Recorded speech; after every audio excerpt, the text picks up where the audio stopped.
Maaf, tadi setelah dunia itu ada alam apa? Kubur. Sebelum pindah ke akhirat, pertengahannya ada alam kubur. Nih lihat sini nih. Kalau orang sudah selesai di alam ini, maka Allah wafatkan. Kullu nafsin dha'iqatul maut. Setiap yang punya jiwa akan kedatangan maut. Siapa yang bawa maut? Namanya malakul maut. Kalau malakul maut sudah bawa maut, maka dia mulai mewafatkan sampai meninggalkan dunia ini. Apa dalilnya Ustaz? Quran surah 32 ayat yang ke-11, paling kanan sebelah bawah. Qul yatawaffakum malakul mautil ladzi wukkila bikum. Kata Allah, katakan Muhammad kepada semua umatmu, setiap yang punya nyawa itu akan diutus malakul maut untuk mencabut nyawanya. Datang maut, makanya orang yang belum meninggal, yang belum dicabut, namanya disebut oleh Al-Quran dengan nama mayitun. Nih, ada ya-nya, ada taknya. Ya-nya ada tasdidnya begini. Mayit, kalau ada tasdid berarti artinya CM, calon meninggal. Di antum jangan tersinggung kalau dikatakan mayit ya. Iya. Sama dengan ustaz. Iya. Innaka mayyitun wa innakum mayyitun. Engkau mayit, mereka pun mayit. Engkau akan wafat, mereka pun wafat. Cuman Allah membedakan waktu-waktu wafatnya. Barangkali tidak sama semuanya. Bisa antum duluan, saya belakangan, mungkin. Atau mungkin juga ditukar, jangan salah, bisa ditukar. Saya belakangan, antum duluan, bisa. Gak ada bedanya Ustadz. Ya sudah, saya duluan, bisa setelah antum. Dipakai tasdid. Kalau datang maut, maut datang, maut lewat malakul maut. Maut ini mengambil nafas, diambil tasdidnya nih, ambil ke atas. Begitu diambil, qul yatawaffakum malakul mautil ladzi wukkila bikum. Kullu nafsin dha'iqatul. Ya ayyatuhan nafsul mutmainnah, sesuatu yang tenang. Dalam bahasa Arab disebut dengan sukun. Sukun itu tenang, alamatnya sukun bulat-bulat. Ini bulat dalam ilmu lugah.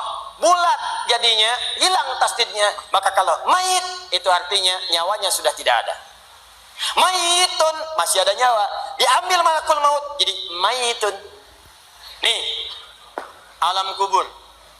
Begitu pindah ke sini, datang malakul maut, dicabut nyawanya, maka diwafatkan, ditinggalkan dunia ini. Maka orang mengatakan telah meninggal dunia. Artinya apa? Ditinggalkan dunianya. Lihat sini, fokus. Karena alam kubur beda sifatnya dengan dunia, lain tempatnya, lain keadaannya, maka lain pula bekalnya. Jangankan alam kubur, beda tempat di dunia saja sudah beda keadaannya. Anda orang Indonesia ingin datang ke Malaysia, kalau bekalnya tidak ada Anda bawa, tidak akan mungkin Anda bisa masuk. Apa di antara bekalnya? Ada paspor yang mesti distempel begitu masuk imigrasi. Pergi lebih jauh lagi, misalnya saya pengen ke Australia, maka Anda harus ngajukan untuk mendapatkan visa. Lebih jauh ke Amerika, visanya bisa lebih sulit lagi. Maka bagaimana dengan alam kubur yang sifat keadaannya beda dengan dunia? Makanya bekalnya pun tidak akan sama. Jadi kalau Anda cuma mengumpulkan bekal dunia, maka semua bekal itu akan ditinggalkan saat di dunia. Maka orang mengatakan meninggal dunia, maksudnya meninggalkan dunia dengan semua bekalnya. Nih, maaf ya, jam dunia, baju dunia, handphone dunia, gelas dunia. Jadi semua yang kita dapatkan di dunia, rumah yang luaskah, mobil yang mewahkah, pakaian yang glamorkah, kalau sudah meninggalkan semua alam dunia itu, maka hilanglah semua yang kita kenakan. Habis semua kita tinggalkan. Walaupun Anda koleksi yang bagus-bagus, tetap tidak akan pernah dibawa. Jangankan Anda, yang mengantarkan saja tidak akan menyertakan. Silahkan cek. Anda punya koleksi mobil paling bagus, apakah saat wafat dikuburkan dengan mobilnya? Tidak. Anda punya handphone paling mewah, kenangan tingkat tinggi. Di handphone itu suka dipakai bikin status tentang hadis, tentang ayat, tentang tafsir. Tiba-tiba ketika akan wafat, Anda wasiat kepada istri Anda tercinta. Mama, ini handphone kesayangan Papa, handphone bekal ibadah. Tolong kalau meninggal, kuburkan dengan handphonenya. Kalau Mama kangen, miss call aja. Mustahil. Tuh air, mereknya Bengkulu Fillah. Nikmat di dunia. Tapi apakah ketika masuk ke alam kubur dibawa? Tidak. Selesai. Maka bagian pertama, Anda mesti sadar, ini yang mau saya sampaikan. Dan dari sini, saya akan lebih fokus kepada apa yang ingin saya sampaikan. Kita mesti sadar teman-teman sekalian, pertama kata Allah kita akan wafat. antum akan meninggal. Wafat. Wafat. Wafat. Wafat.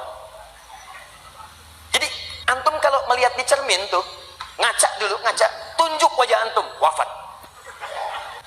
Kamu akan wafat. Ketika anda sadar anda akan wafat, meninggalkan dunia ini, maka anda mesti paham, udah punya bekal belum untuk pulang? Udah punya persiapan belum? Jangan-jangan anda sibuk menyalakan rumah dunia anda. Begitu padam listriknya, sibuk telepon PLN, telepon ini, telepon itu. Masuk ke alam kubur nggak ada cahaya, mau PLN mana yang dihubungi? PLN yang datang malaikat mungkar. Man rabbuka? Siapa Tuhanmu? Siapa nabimu? Apa kitabmu? PLN. Gelap, gelap, dan gelap. Karena itu orang-orang yang tidak siap dengan kehidupan berikutnya, maka mohon maaf, dia akan merasa ketakutan ketika meninggalkan dunia ini. Bahkan ada yang saking takutnya, malaikat langsung bergerak untuk memaksa dia cepat meninggalkan tubuh dunianya.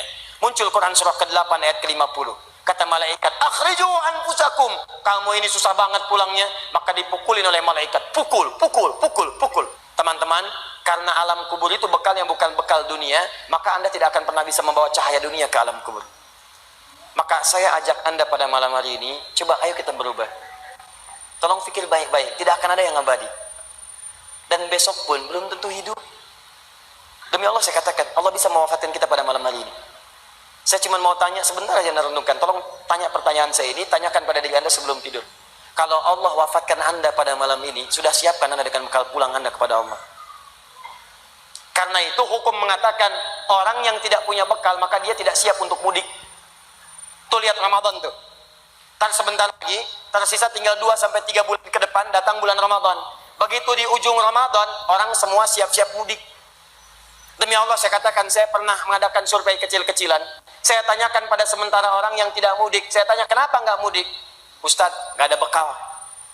Dunia saja tidak punya bekal, malu mudik. Tidak punya bekal, susah mudik. Tapi yang punya bekal, oh dia nyari sebanyak-banyaknya. Begitu sebelum berangkat, tiba waktunya raya, dia siapkan. Bahkan ada yang kemudian mencari motor terbaik. Motornya Honda bebek, bekalnya singa. Motornya bebek, bekalnya singa. Karena bekalnya lebih banyak dibandingkan dengan sifat kendaraannya. Kendaraan kecil, motornya modifikasi. Tambah lagi pelepah pisang. Tambah lagi dus satu. Tambah belakang yang lain lagi. Numpuk semua di belakangnya. Dituliskan kemudian tulisan, aku pulang sayang, jemput ya. Masya Allah.